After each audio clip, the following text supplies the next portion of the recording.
केन्द्रापड़ा भुशुड़े लगी शिक्षा व्यवस्था। केन्द्रापड़ा जिलार कोरुआ सरकारी उच्च विद्यालय शिक्षक बदली को प्रतिवाद कर राजरास्ता को ओह्लाई छात्र छात्री। दीर्घ दिन धरी विद्यालय शिक्षक अभाव लगी रही।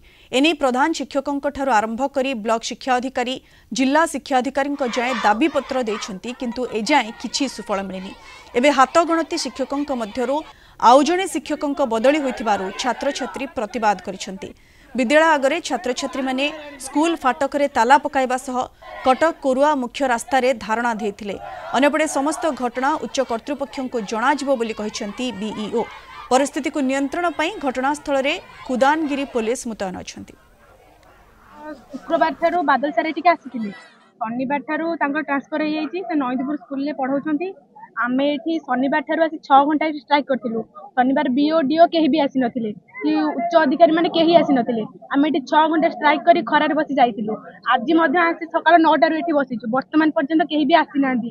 आज हम रास्ता रे साइकिल फाइकल थोई टायर जाळे आमे समस्त बसी रास्ता अवरोध करिछु। जौन निर्यातना पे शिक्षक बदली यह माने आम स्कूल को पूरा बेजित करा जायछि। पूरा बेजित करा जायछि आम स्कूल। सेहित पई छात्र छात्री आज राजा रास्ता को ओह्लेइछंती। आम सार न फेरिया पर्यंत आमे बसिबु रास्ता रे। तांकर अति प्रिय शिक्षक समरेंद्र सेठी जांकु बादल सार बोली कहउचंदी, तांको नारे गोटे आरोप लगा जाई एठू तांको डेपुटेशन ने पठा जायछि नईदपुर हाई स्कूल को। एमिति कि शिक्षा सचिव को ए एप्लिकेशन टी करिथिले। सी पाइचंती 4 डिसेंबर रे पाइचंती, किंतु तार प्रतिक्रिया किछि न जणै तांको 6 तारिख रे आम स्कूल रिलीज करिसंती। सेतिपई आमे बहुत दुखित कमिटी तरफ। टीचर को कौन डीओ ट्रांसफर करछंती कांगना एलिगेशन थिला।